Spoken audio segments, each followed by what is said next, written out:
Targaryen who sits the Iron Throne is not just a king or a queen. They are a protector of the realm. Hello, everybody, and welcome back to another episode of Nerd Soup. I am Ruben, formerly known as Beau Oliver, joined here today with Aaron, and we are back to review House of the Dragon, Season 2, Episode 3, The Burning Mill. Didn't have that title in front of me. I thought I was going to blank on it, but I just remembered it was called The Burning Mill.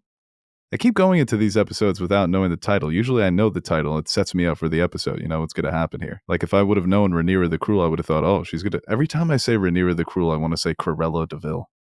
I don't know why, the play on words there. But if I know the title, I would, expect something. So when I saw the mill burning, I thought, oh, God, I didn't see this coming. Yeah. But you could have got confused, too. What mill? General Mill? Meek Mill? Just too many mills. Well, I guess with context of the time period and stuff, it probably wouldn't be those two, but you never know. You never know. Yeah. Just your normal regular mill. The initial mill. But before we get into this episode, you can follow us across social medias at Nerd Soup, at Beau Soup, at Nerd Soup Monkey. Follow me on Letterboxd. That's where I'm mainly going to be, just logging my movies. No real thoughts these days, so just like to log. And also a message for everybody who's asking us, what happened to the Patreon page? Well, the Patreon is back, and we premiered or relaunched with 2 new tiers. So the $2 tier, if you want to join, will get you 3 fan question podcasts per month. And now there's also a $5 tier, where you will get an extra 2 fan question podcasts per month. And the first 3 are going to be, we just uploaded an episode 2, House of the Dragon episode 2 spoiler discussion, where we continue talking about the episode and answer some fan questions. And we're also uploading a One Piece review that was recorded with Aaron and Cam, where they review, I think, the first 500 episodes or so, right? Basically the first half of One Piece. Yeah. That's cool. And also our Dune spoiler discussion, Dune Part 2, that we recorded with Teddy a few months back. We were going to upload that to the channel, but we're going to make that a Patreon exclusive. And I sent out a message to all of our active patrons who stuck around during our pause that if you guys want to lower your tiers and join the new tiers so that you're not charged extra, or you could just stay at that tier because Patreon does give you the offer to pledge whatever you want. I'll never forget at the Boy Scouts car wash we did once. We didn't have any price, so you could pay for whatever you wanted. And one of the kids had like a $5 sign, and one of the parents like ripped it out of his hands and threw it away.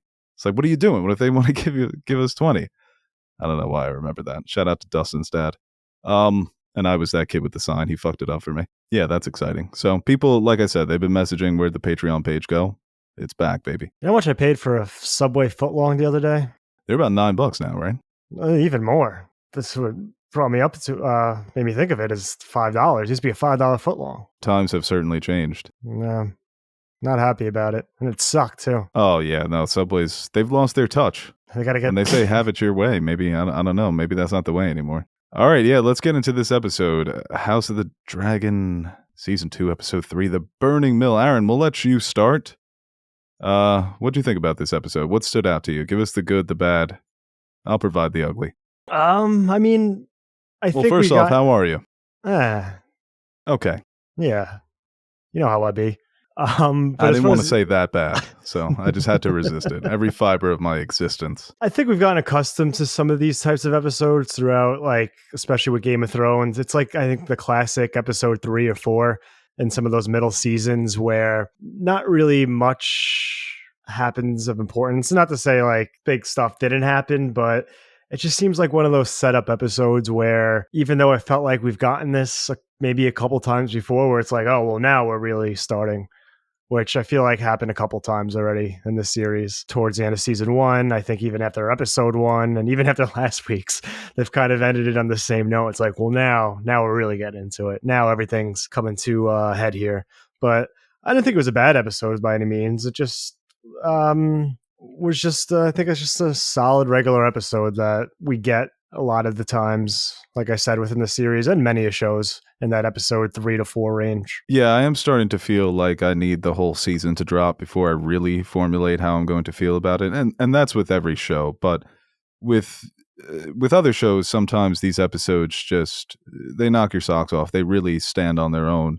almost like mini movies. Just to bring it to another show that's out now, the first episode of The Bear, which has been controversial, I loved it because for me, it did feel like a movie. You could tell somebody, you could follow the narrative without watching that episode, but you're going to miss the impression that they make on the audience and the information that they're giving you about a character. Like I said, not so essential to the plot, but you're going to be missing something. And for these episodes, like you said, it's a lot of setup for what's to come. What's the big selling point of this show? It's the civil war between the two houses with the dragons. And I'm not even somebody who's like, I need more action. I love the slow scenes. I love those slow scenes in Game of Thrones when it's just people talking.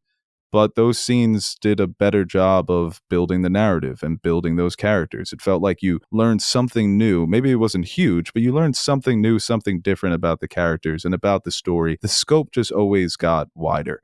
And I feel like we kind of know what the scope of this show is already, so it's making people anxious. It's making me a little anxious. So yeah, maybe I am just a dummy who wants big battles, but that next week on House of the Dragon looks like it could potentially be your classic all-time battle episode. Oh, it looks incredible. But it's like you said, I don't mind the setup, but I don't think we didn't really learn anything that we didn't already know. And I guess some characters are learning things that the audience is privy to. It doesn't really change anything. It doesn't change anything for the show. It doesn't change anything for the characters. Like Alicent realizing that Viserys was talking about the wrong Aegon. I guess it's like, for the characters, at least they know now where they stand, and Rhaenyra knows that she's justified, and Alicent, I guess, might have a different perspective on everything, but now it's too little too late. But I mean, we talked about it when it first happened. Like, half of that was Alicent hearing and taking what she wanted. I think even if she did know that information, nothing would have changed. And I guess it's a moment for that character, for her to actually realize that. But from our perspective, I think it's just more of what we already knew about these characters. Yeah, because when it happened, we were like,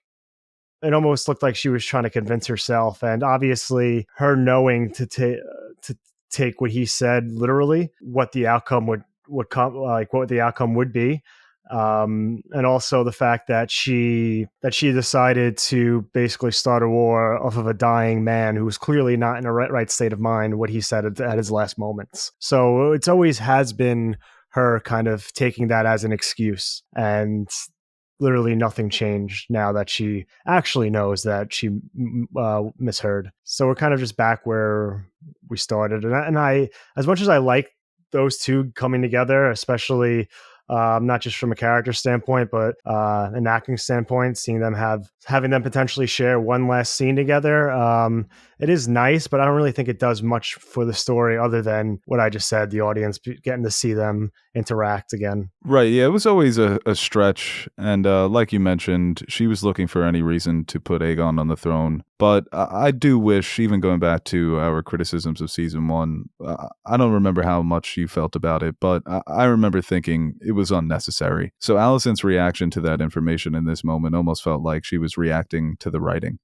Like, man, I wish I just would have stand on my own too and done this the right way, or done this my own way without having to but I think misinterpret this dying man's last but words. It leaves it like, I kind of like that for the audience. You don't really have to spell out Alicent's intentions. I think it's cool to have that kind of, does she really believe that? Did she just use that as an excuse? Like, I don't think we needed that moment between them to kind of, for them to clarify where they stand. Oh, yeah, no, I totally agree with that. I think that you could have just left it as it was and just been cool with that, because that's how I would have done the headcanon. And I think that that's what they're implying as well, because even when she finds out the real information, I don't think Rhaenyra expected her to just concede, like, oh, wow, you're the queen now. That's awesome. Let's head to the Red Keep. Let's do this thing right now. So she still doubles down, because at this point, you're so far in, the Blackwoods and the Brackens are already slaughtering each other. But for Rhaenyra, I guess it gives her some comfort to know that her father never wavered. He never betrayed her, even in his dying moments. He's thinking about the bigger picture. And for all of Viserys' flaws, that was always one of his strengths, is that he understood solidarity and what was to come, even though he made massive mistakes. But for Rhaenyra and for the characters, for the actors do have such great chemistry, not even in the show, but off screen. Their interviews are so much fun. So I imagine they had a good time being able to work with each other again. And obviously the callbacks to season one, where they used to go and, confide in each other and share those peaceful, quiet moments together as friends. now obviously as adversaries. And even the way that they first, when she first realized it was Rhaenyra, I thought the writing there was funny when she realizes that she's gone too far. She pulls out the knife as if she's going to kill her, not realizing that Alicent isn't going to rat her out, because they have that connection that, even though they're on opposite sides, it's a bit unbreakable because of what they've shared and the history between them, it being good and bad and messy. And they can both relate to each other because their situations have been similar. So yeah, all of that stuff. Does it feel like it's fan service? A little bit, but not my biggest gripe with the season so far. I've got other criticisms. That wouldn't be the main one. And it was fun to watch Emma Darcy walking around in the SEPTA uniform and deceiving everybody. It feels like it's kind of easy because, you know, they don't have cameras, so you don't really know what anybody looks like. So I like that line. And nobody thinks somebody's the queen unless they're parading themselves around. And some callbacks, like I said, callbacks visually, callbacks to the dialogue. Alicent swearing on her mother's grave. It's similar to when Rhaenyra was denying sleeping with Daemon. With Alicent's reaction to that news, there was some doubt in her face, even though she says, listen, Aegon's still the king. But that is a shocking piece of information. And it's not something that's, you know, obviously it's a secret. It's a Targaryen secret. So I saw some people calling her dumb. That doesn't make sense. She can't be dumb. Why the fuck would she know that? She's not tapped in on Westerosi.org. Yeah, she's not in the forums. She's ruined the newspaper and shit. But yeah, like, I think the way they left it with...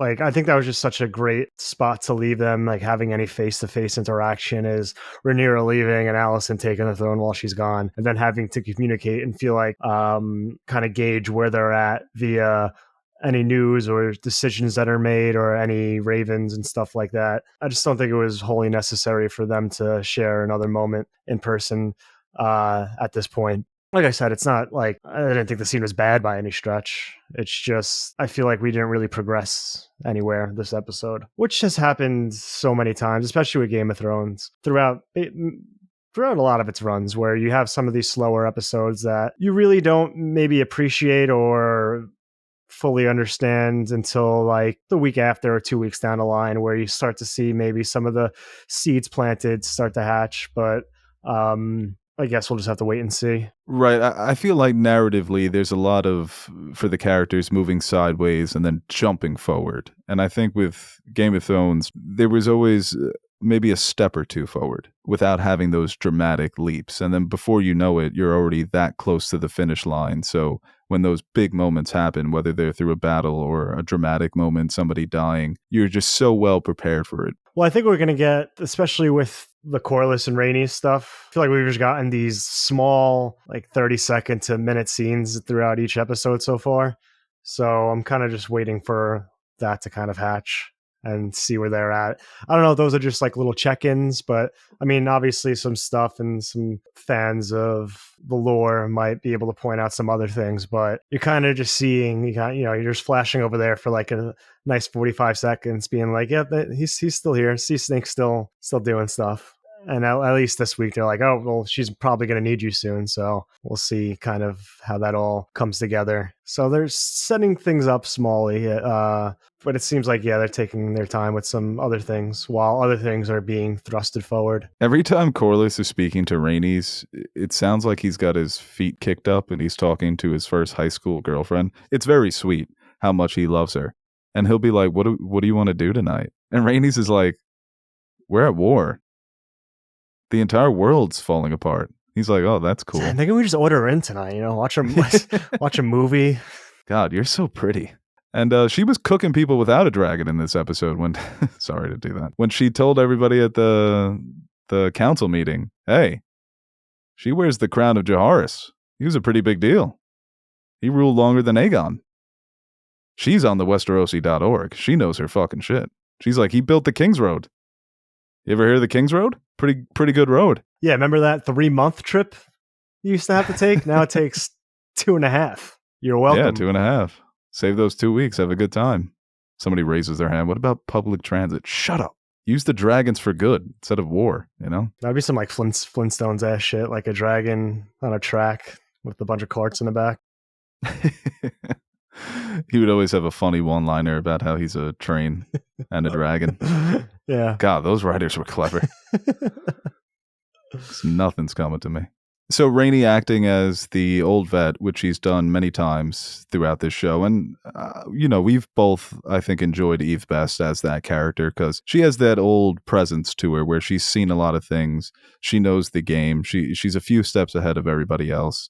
It's almost as if she should be the one leading, but circumstance has her standing behind the queen. So it's great that Rhaenyra has somebody like that in her corner who's not a wild card. We know where Rhaenys stands. We know where her heart is. She's a good person. She understands war. She understands battle. She understands politics, probably the most important part.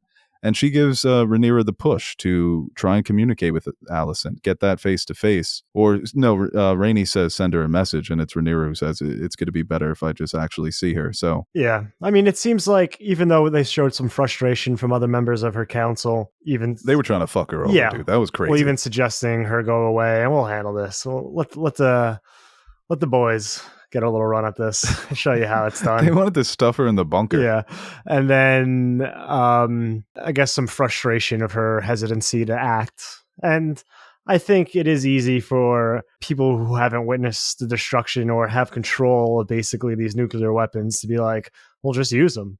I think she made a great line about the fear of dragons is almost as powerful as using them in war, which I think is it's a great level-headed response. Flip over to the other side. I feel like, especially with Aegon, he's itching to send a dragon out there. But that's why you need some, I think, level-headedness when it comes to war, especially when you're dealing with dragons. But you could see some of the frustrations start to stem from her side. And I think it was a good decision to get some of her younger kids out of there, send them up to the Vale, which... They confirmed that those dragons were Daenerys. Those eggs were Daenerys's. Right, yeah. There were 4 dragons, and then I guess the 3 for Daenerys. Yeah. That was the dialogue there when she's first talking to Rhaela. I'm like, okay. Or Rhaena. Getting a little information on where she's going, what her role is going to be moving forward, that's fine. But then the way that she described those dragon eggs... I hate to be this much of a stickler, but I thought, wow, another scene of exposition. We just did 2 back-to-back exposition scenes, and that one was even more for the fans, showing us the eggs. But I guess thinking in the long term, right, if House Black falls. Yeah, I mean... Daenerys really was the shit, the more I think about her, man. Hatching 3?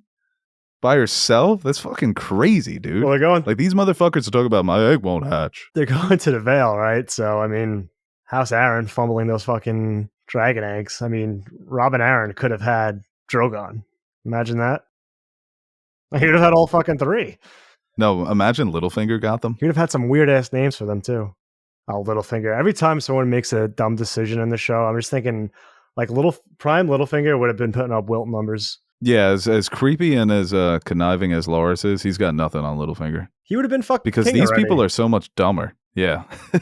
Littlefinger was going up, he had some heavyweights to worry about. He had to kind of maneuver around the Tywins and the Olenas. Stay out of sight, but also try and play the dummies. Here, it's just a fucking buffet of dummies. Stupid people everywhere you look. He would have been able to, because Larys gets a promotion. Also, I'm sick of Harrenhal. I'll get on the Harrenhal. But, I just, once again, Lars, totally a creep, got a weird case. Why is he around? But his whole vibe, I'm in love with. Yeah. The cane, the limp, the way he's clearly playing this guy. Yeah. It's amazing. He got a nice promotion, but I think Littlefinger would have fucking fed Aegon's ego. He would have been handed the king instead of Cole. I'll bring back Littlefinger, man. But yeah, I guess he's not too well loved back home. Because he did. They're like, no, it's pretty obvious he killed Harwin. He posted a selfie with the matchbook on his stories. So yeah, we kind of know he's the one to blame here. But they're like, this castle's been leaking for 150 years. Yeah, some sort of guy running from the scene of the crime with a heavy limp when the book fell out of his little satchel. How to start fires in damp environments. So yeah, we think it's Larys. Harrenhal, man, what a joke. What a joke of a castle. Everyone loves Harrenhal. Everyone's so excited to get Harrenhal. We need to get Harrenhal. Burn it down. Finish fucking Aegon's job. Total waste of a castle. It's haunted. It's just leaking everywhere. But everyone likes everyone wants Harrenhal. Littlefinger was fucking pumped when he got Harrenhal. But they just throw it in. It's like a trick. They just throw in Harrenhal. Everyone's like, oh shit, they're giving me Harrenhal. Fucking dump. It is totally a dump. It's got the legacy though, right? Yeah, but it's just like, kind of hilarious to think this guy built the biggest castle in Aegon, just burnt it all down. It's like when you go see the like Acropolis. It's like, oh wow, I can't wait to go see it. It's like, oh, it's history, and it's just like a couple pillars. It's like, well, yeah, I was going to say the Amityville House of Horror. But probably used to be cool, but now it's kind of just, history. Yeah, I love the history. History's great, but it being haunted is a fun touch because it is so creepy, and you're constantly hearing things, the echoes across the halls. So you could see why many people believe that there are ghosts there. That was actually my favorite part of the episode when Daemon first gets there. It reminded me so much of Shrek when he first has to slay the dragon, because you've got the big abandoned castle. It's dark, creepy. No donkey. No donkey. But even Daemon in his armor, he kind of looked like Shrek because he was decked out. There wasn't a piece of armor that he was missing. And the way that he was walking around the corners, it was kind of like a horror video game. You never know what's going to jump out and try to get you. Donkey as Daemon's sidekick would fucking rule. Be incredible. It's just internal thoughts, so nobody can understand him. Well, I love how he had no intention of being like, yeah, the castle's yours, bud. We've been waiting for you. Took you long enough. Yeah, that was like a race to Harrenhal. Whoever gets here first gets the castle. We don't give a shit. Yeah, that was a fun conversation. Once again, seeing... They got that dry age venison. 60-day dry age. Brought out the good stuff for Daemon. I wasn't even thinking about, it could be poisoned. I would have been like, yep. All of a sudden, I'm fucking hanging from the highest tower on Harrenhal. Somebody said that, can you imagine how many food testers or chefs were killed because the food tester had an allergy? I'm gonna poison my king. These peanuts are poisoned. No, that was just on the menu. I love incorporating nuts. Yeah, no, very smart decision there. The guy's got a dragon staring down at you. Not really much you can do. Well, I kind of like that. Like, we haven't really gotten into the real supernatural fantasy yet in the series. And that was kind of like the first little tease with that, with like his fever dream and stuff like that. And obviously him ending up by the werewood and her coming out and saying, you will die here. Now, is that a metaphorical death? He sees Rhaenyra. He understood what he did hurt Rhaenyra. Because he doesn't really respect older Rhaenyra as much because it's become a reality that he was passed over. I guess with young Rhaenyra, there was always a chance. She doesn't know. She's just a young, impressionable kid. Her dad's stringing her along. Eventually, that will be my throne. But then he sees young Rhaenyra, and he's like, oh, that's the Rhaenyra that I actually like. Well, that was a fun little detail from last week. Her saying, I'm not that same girl that you were running around with when we first started dating. Not when we first met, because you knew me since I was a child, a baby. You were probably at the birth. Weird incest people. But yeah, using Millie Alcock, I think, was a nice touch to kind of tie that whole sentiment together. Yeah, no, that was cool to see her back. I figured as soon as she popped up on screen, young Rhaenyra, that it was going to be longer because people like her so much in the role. And that was speculated on at the end of season 1. Will young Rhaenyra and young Alicent return for maybe one more scene together? Sort of a flashback that they can both share now as adults, a scene that we haven't seen in season 1. But that was actually a good, natural way to use her in the story where it doesn't feel gimmicky. So that was impressive. And the conversation that Daemon is having with the new Strong Lord, when he tells him, don't address me as your prince, address me as your grace. So when Rhaenyra's not around, he pretends that he's a king. And there he goes, grappling with his ego again. So he wants to be viewed as a conqueror in this moment, as the king. But then he's sent it to that fever dream, and he's reminded, I am supposed to be loyal to Rhaenyra, and I've hurt her severely, not only hurt her personally, but I've weakened her position. That whole sequence, everything with Harrenhal, the look of the castle, the rain, the ghosts, the conversation, the creepy girl that was stalking him, I thought all of that was pretty excellent.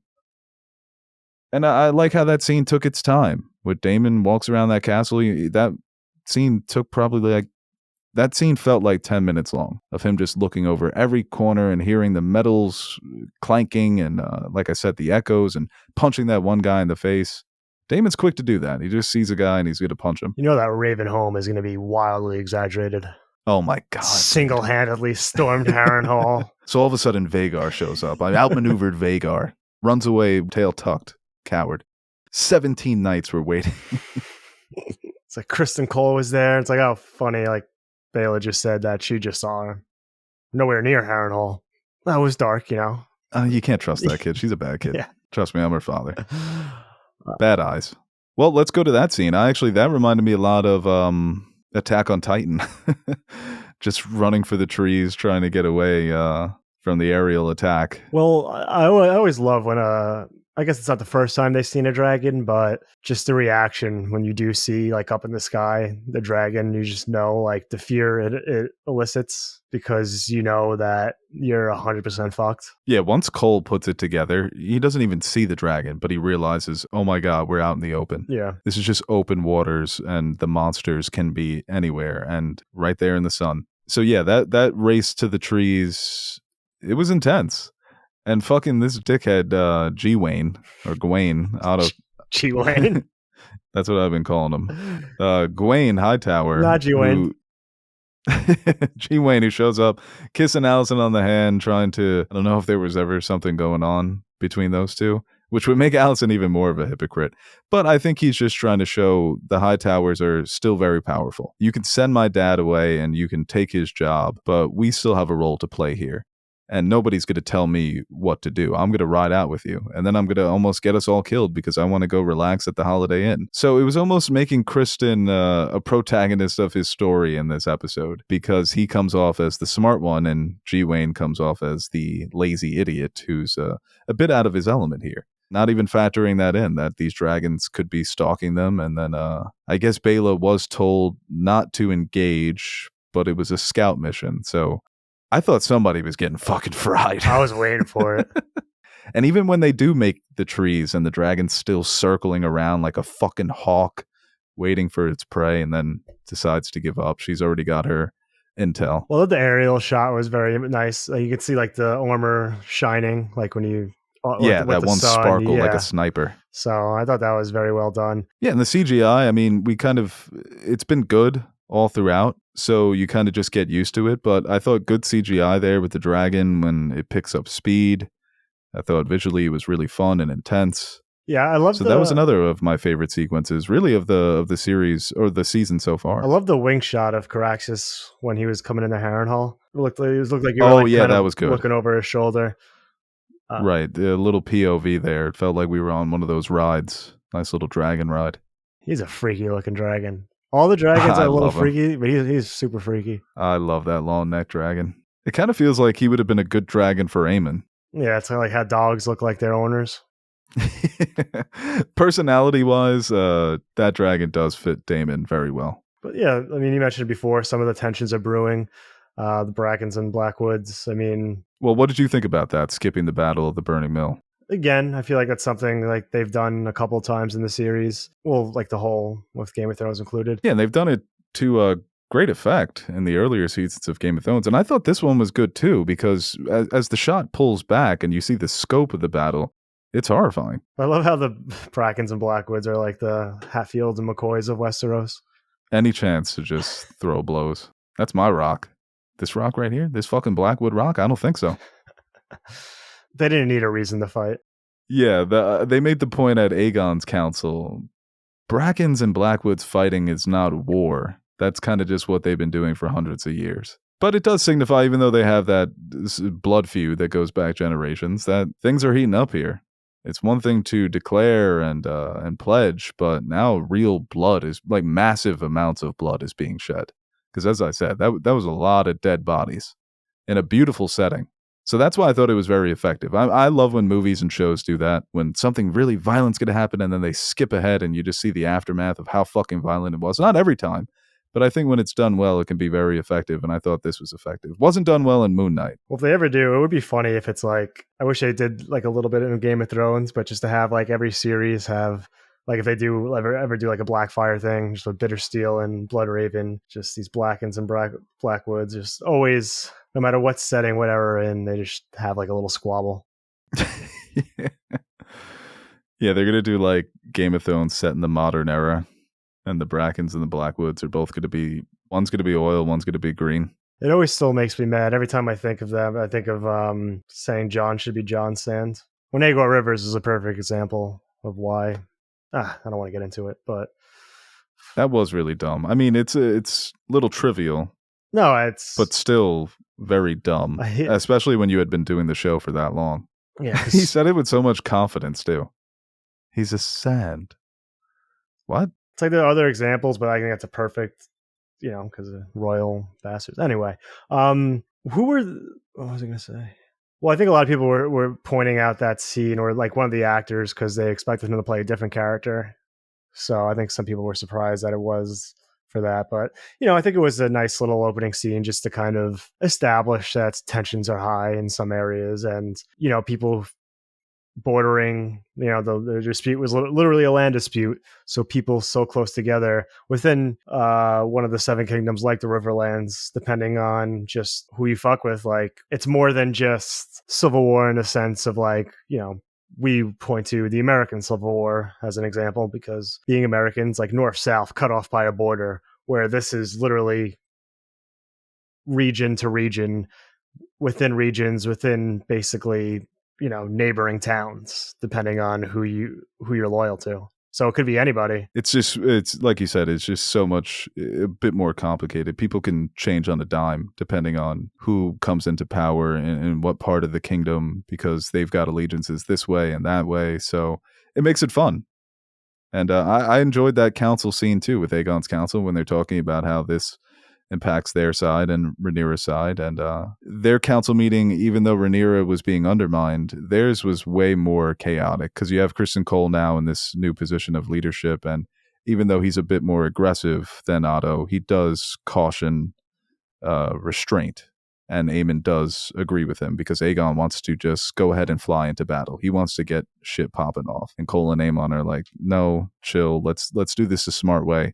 Bro was talking about warfare like he was Napoleon. Oh, I've got speed on my side. Who the fuck are you, Criston Cole? What have you done in war? It's a fine plan, but don't act like you're this speedster out there when you're getting your ass chased by a dragon. That's speed. Sorry. I don't know. Anybody tell you look like Criston Cole? But I thought it was a fun scene. Yeah, and like going to there. Does he have a new haircut in this episode? Yeah, it's fucking disgusting. Is that the Hand of the King haircut? No, it's the fuck my shit up. Damn, they fucked your shit up, Criston. Yeah. Eric did all the haircuts. He's like, oh shit, now we need a new haircut guy. I do, the way you're double dipping there with being Lord Commander of the Kingsguard and Hand of the King, rocking that armor with the Hand of the Kingpin is fucking crazy. He doesn't deserve that, but still, the aura of it, I was a little, I like straightened my posture when he walked in. Well, I respect the office. Yeah, you got to respect the office at that point. Yeah, my team wins the chip. I'm still going to the Red Keep. Holding up my jersey. But yeah, you kind of saw him in that meeting kind of, asserting himself a little bit. And even we talked about last week, like his relationship with Alicent, now that he's in a position of power, more power than she is, that you might see him try to establish himself, because he's always been a very insecure man. So, I mean, the thing we always see when you give insecure people lots of power, they will not hesitate to use it over you and let you know that I have the power now. It wasn't really it wasn't super pronounced, but little subtleties, and especially the way she gave him that one look. You can kind of tell that, this isn't the same dynamic that they've had earlier in the season. Yeah, I knew he was going to say one last thing after he was introduced to Alicent's brother, when Alicent's walking away and then he asks her for his favor. He just couldn't resist. And Alicent just seemed, this is a good way to quiet him down, to send him off to his possible death, and just so this moment doesn't have to linger on anymore. No hug? Hug for your brother, huh? No hug from me. Okay. That's fine. Just risking my life. That one maester is an idiot. He was like, why don't we just gather all the armies together, make one super army, duh. And the Lannister, I keep forgetting, he's Jason, right? He's like, oh wow, the great military minds of the Citadel. Thank you. Who wouldn't have thought of that? Because that's what George and his helpers have always done a really good job when crafting the lore and getting into the specifics of these battles. They take into account the logistics of where people are and where they're located. Yeah. And like you said, those lines aren't straight down the middle. So that becomes something you have to address. And we just see how dysfunctional that council is. Yeah. And I mean, I guess the scramble to get people on your side, I think it is, looking at a map now, it kind of north and south. Because if you have the north and if you get Harrenhal and all their liege lords oblige, and you have the Vale, you're kind of pretty much got that whole northern side of Westeros and part of the east with Dragonstone. So it is important to kind of, I guess, gather the more key territories as you can, just for, I don't know. I'm not like Sun Tzu or anything, but I feel like being able to block certain areas and being able to maybe landlock some forces would be pretty important. Right. No, yeah, that's what they keep saying with Harrenhal, that it is the key to the war, and both sides seem to understand that. So it's like right dab in the middle. Shitty castle, but... And it can also hold the most troops. So it makes, that's why because there's no castle up there. taking up. It's just empty space. Yeah. There's no ceiling, so you can just stack them up like Jenga blocks. That is like one of my favorite just few episodes, dude, of Tywin and at Harrenhal in season 2. That season is just so good. There's so much good stuff going on there. No tickler. I was wondering if we'd see like the tickler's ancestor. I was trying to say, like, what's a prelude to a tickle? Oh, he just tells jokes that torture you to death. Dude, that was so funny. My boy talking all that shit, talking about how he's Balon's son and Jaharis was his grandfather, and he's a Targaryen bastard, and that Jace is the one true heir. And then he shut the fuck up real quick when Aegon walked in with his boys. Well, you're speaking loudly. You're so loud. I would have been, and then of course he's the first one to be like, "Long live the king." Smart. Yeah, I guess, until like somebody rats you out for a couple of coppers. That bar did seem really fun. King's Landing just seems like a fun time if you survive. Yeah, if if you could fight. Yeah, and like you have clean water. Yeah, no, that would be big. But I feel like Aegon's is another, like, I guess, talent to his mind where he's trying so hard to fit the king role, and him being like, yeah, I'll go out there, I'll lead by example. I want to be that type of king. And Larys basically, all it took was, it was like when remember when Joffrey's getting scared during Blackwater and they're like, oh, your mom requested you. It's like, oh, does she need me? Like, oh, something could be wrong. Okay, yeah, no. Okay, I'll go do that. That's kind of like when Larys told him like what some of the small folk would view him leaving as, and he's like, oh, okay, yeah, I guess I won't go then. If that's what they really think, if it's better if I'll stay. Okay, I really want to go out and fight and be on my dragon and stuff, but if you don't think it's a good idea, then I won't. Yeah, and all his boys were hyping him up, and when the new plan is announced, they're all like, yeah, no, it could wait. What's the rush? The war's not going anywhere. Let's go out and get laid, right? And then them laughing about like, yeah, Aegon's like, aren't you breaking your vows? They're like, oh, sure. And then they realized he wasn't laughing with them, and they got all serious. I wish he was like, I'm just fucking with you guys. Let's go. I thought he was going to do that. Yeah, the classic make him squirm and then laugh. Should have seen your face. Of course we're banging tonight, boys. Come on. It's Eggy. We're making the 8. So they bring the new squire to the brothel, and then we got 2 instances of full frontal nudity. Free the tip. The first time Aegon pulls back that curtain, and the dude was getting the hawk tua. So well, dude, not bad for him. Is that allowed? I don't think you could do that. I thought I was like, that can't be what I think it is. Maybe if it's a fake. Okay. Yeah, I mean, it definitely had to have been a fake. I just didn't know.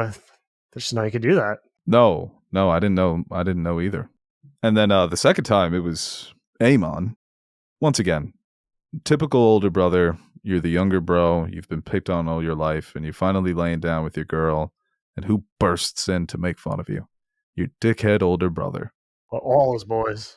And Aegon was the only one laughing. I think all of his boys were like, yeah, we respect you. You're the king. You're funny, but that's a bad motherfucker right there. We know his reputation. So once again, Aemon, even though, as I just said, his reputation precedes him, great fighter, biggest dragon, but still little bro. And in these moments, big bro is king. So what he says, you can't retaliate. That's a power move too, just walking out naked. Like, yeah, I don't even like her that much. Oh, total power move, dude. The way he turned around, I was just like, no. There it is. Yeah, people need to, let up on the critiquing his body. Some people are skinny. Everybody's trying to feed him PB&Js. Maybe he doesn't like PB&Js. Peanut. It all comes back to the peanut allergies. Oh, right. He seems like somebody that would have a peanut allergy. He's just badass fighter, and he's, get those nuts away from me. So, did you... So some book readers were upset. I saw on... I need to get off Reddit. That's actually the next thing I get off. That they made the dude in the brothel, that they made him Balon's son. Because in the written material, Balon was supposed to be like, pretty good dude. Not somebody with bastards. For people who know that shit, I'm just like, damn. You guys got great memories. I think it could just be a case of... He doesn't really know. Yeah, or I think there's been times where like they just pick a Targaryen. Because at the end of the day, it really is inconsequential to the story they're trying to tell. But didn't they did that in Game of Thrones too with like the lineage, right? Yes, yeah, they skip over. It's Jaehaerys II, right? That they cancel out. I think so. Yeah, they skip from because Aegon V is supposed to be Daenerys' great, and they just make him. He's supposed to be her great grandfather, and he's just her grandfather. Yeah. Which I wonder if they'll keep that in Night of the Seven Kingdoms. Well, it's an easy fix. Just like how no one's going to remember unless someone puts a screenshot online of, I thought this was... That doesn't really bother me too much. I mean, it can speak to like a larger attention to detail if you want to make the world as fully realized as possible and show that you respect the source material to kind of have some of those facts right. But I didn't really pick up on it until now. And I do think... Not with whoever pointed it out, but I do think there's a lot of having something happening, looking it up, and be like, "Wait, that's not accurate," and then you act like it's when it happened, it cut you to the core. There's got to be a lot of that. What did you think about Lysaria being brought on to Team Rhaenyra? Mysaria, sorry, I think I said Lysaria. It's a good ally to have. You kind of saw with Laris being the new Master of Whispers. She's kind of fulfilling that role for Rhaenyra.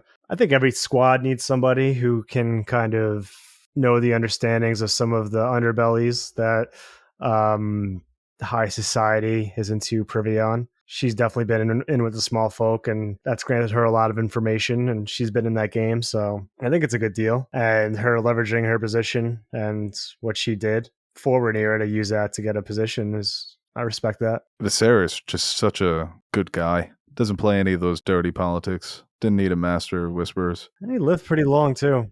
Right, yeah. And it's interesting to see Sea Smoke acting up. As we know, Laenor is not dead. So maybe he's come back, he's returned, or maybe something's happened to him and Sea Smoke senses it. Or maybe Sea Smoke's just ready to fucking scrap. I love that line from Rhaenyra. My dragons can sense battle. Those dragons are really smart, according to Tyrion.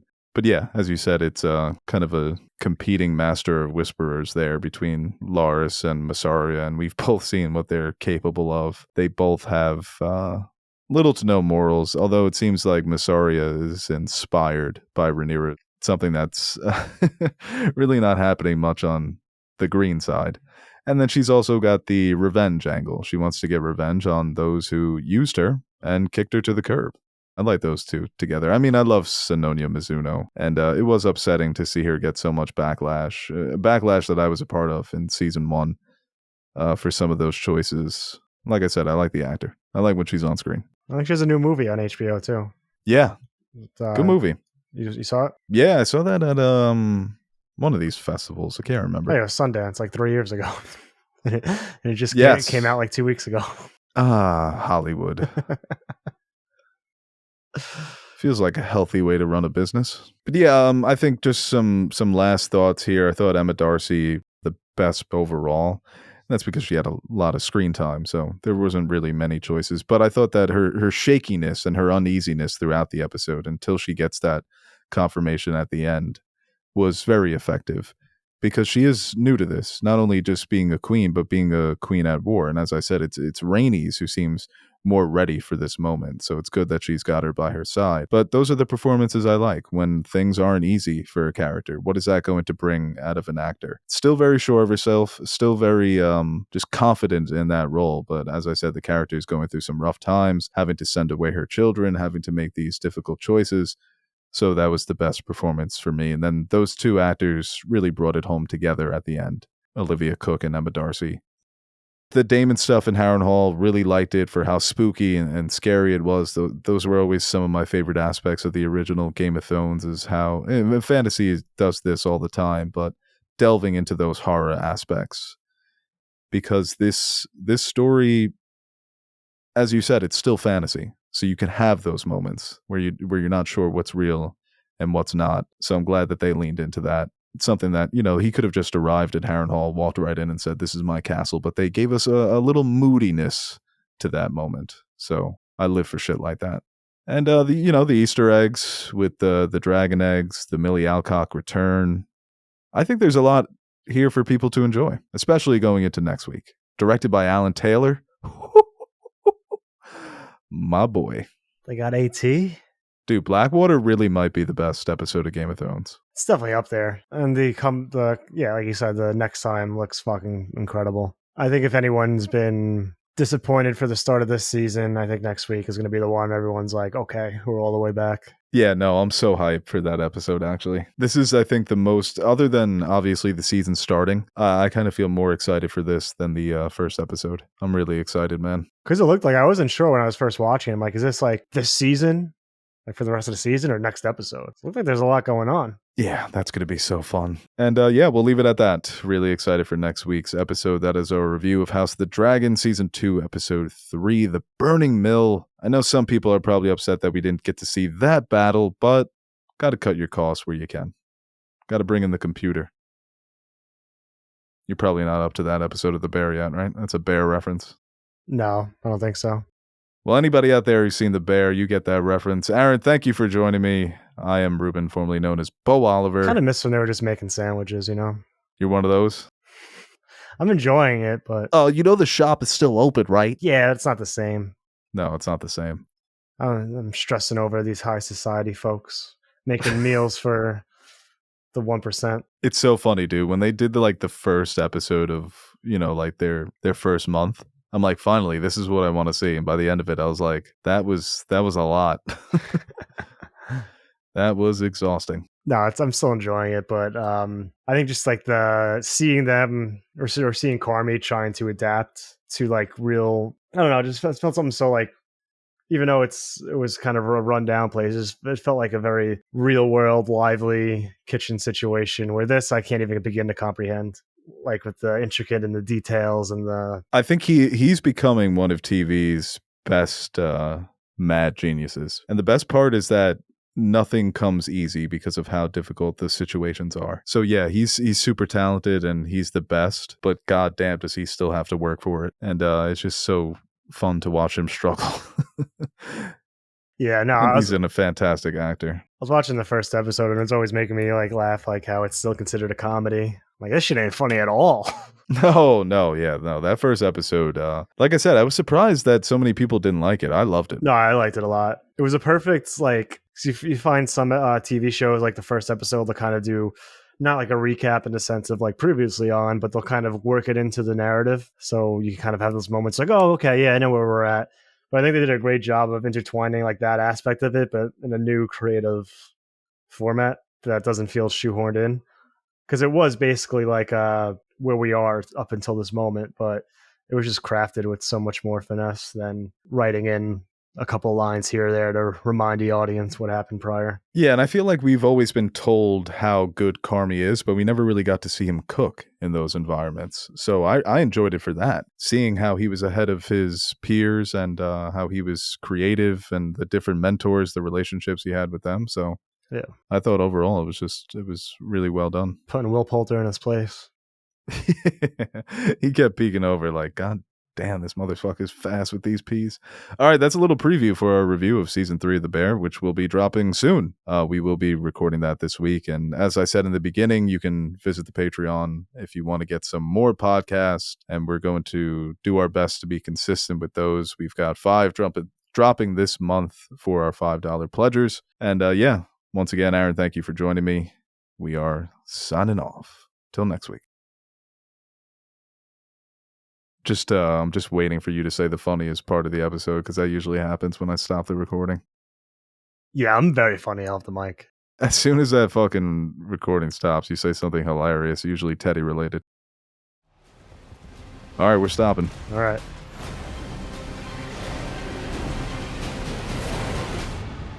War is coming.